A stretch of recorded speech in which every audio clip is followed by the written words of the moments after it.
Kasus pembunuhan biasanya terinspirasi dari film atau serial killer yang udah terkenal sebelumnya. Tapi yang ini nih agak beda nih. Kasus ini terinspirasi dari anime atau manga. Hai guys, terima kasih sudah mampir ke video ini. Saya Reza Chunin. Dan sekarang kamu lagi ada di segmen Batagor.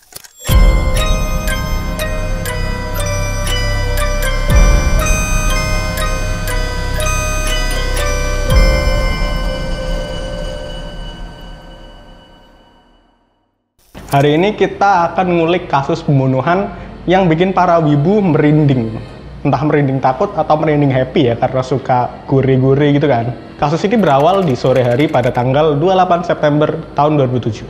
Terlihat ada dua orang yang lagi asik-asiknya hiking di Duden Park yang ada di Belgia. Nah, lagi enak-enaknya menikmati pemandangan dan udara segar yang ada di puncak, tiba-tiba mereka nyium anjing. Bukan bibir ya, bukan. Mereka itu nyium bau yang nggak sedap, tapi juga bukan Indomie.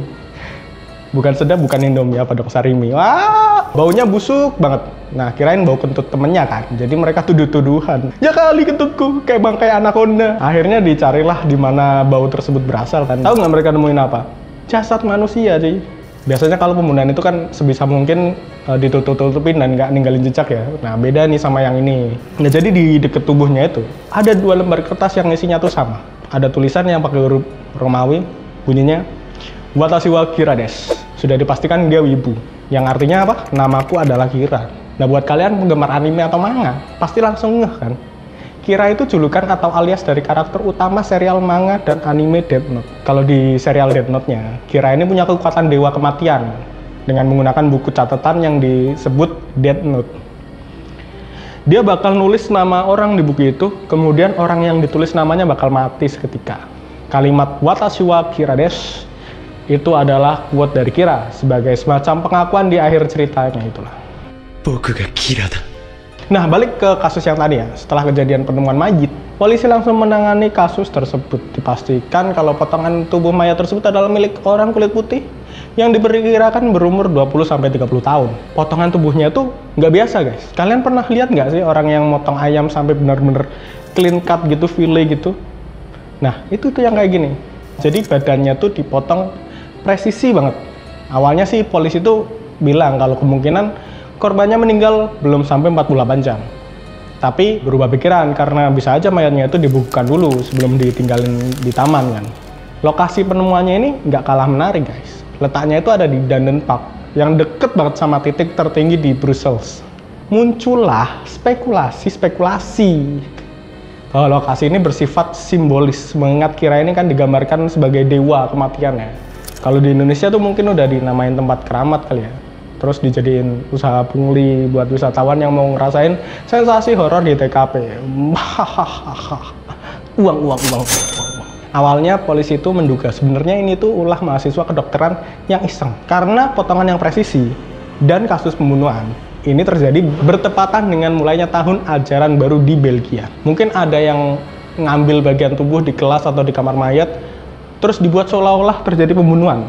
Tapi pernyataan polisi ini langsung dibantah mentah-mentah oleh pihak kampus ya. Fakultas Kedokteran dari Free University of Brussels bilang kalau itu nggak mungkin. Karena kalau ada bagian yang hilang, pasti bakal ketahuan sama pihak kampus. Teori lain pun muncul. Mereka mikir, mungkin pelakunya ini tuh psikopat.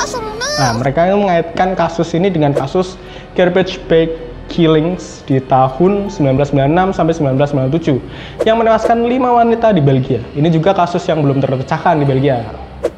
Kelima korbannya juga ditemukan dalam kondisi termutilasi dengan bersih, mirip seperti kasus ini.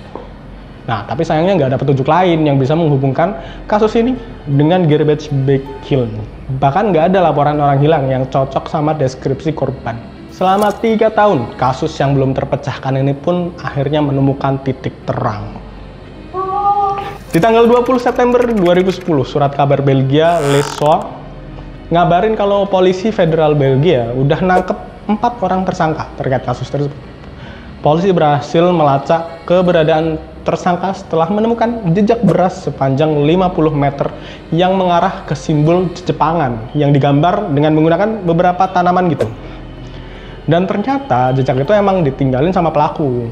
Dari keempat tersangka itu pun 3 didakwa atas pembunuhan dan 1 didakwa karena gagal memberikan bantuan kepada orang yang dalam bahaya. Pria yang terakhir ini mengaku kalau dia berada di lokasi kejadian. Identitas para tersangka dan korban awalnya tidak dipublikasikan, tapi kemudian diketahui bahwa mereka ini semua tinggal bersama. Menurut juru bicara jaksa penuntut nih, yang dikutip dari surat kabar, insiden ini tuh dimulai dari sebuah pertengkaran antara para tersangka dan korban. Korban diminta pergi, tapi dia menolak.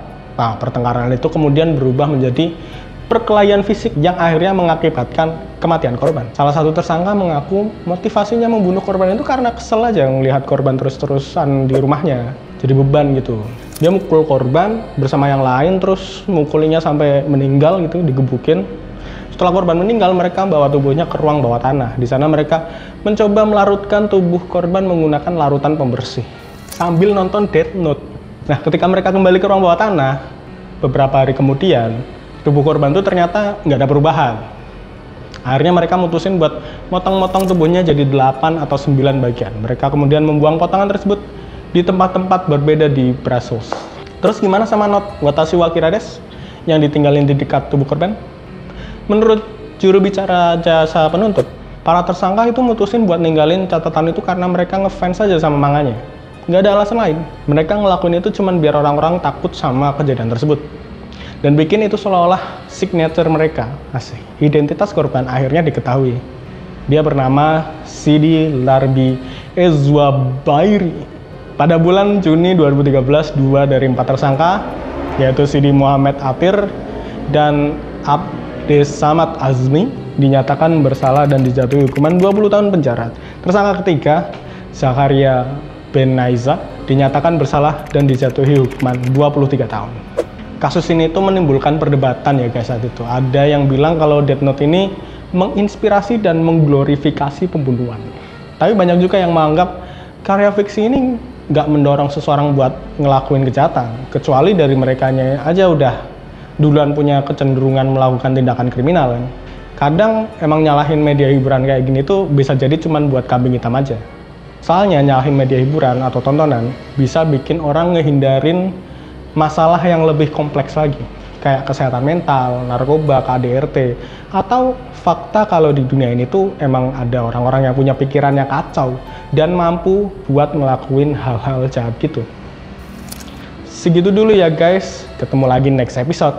Jangan lupa like, subscribe, share juga, tonton konten-konten lainnya di channel ini ya. See ya, stay curious, stay mysterious.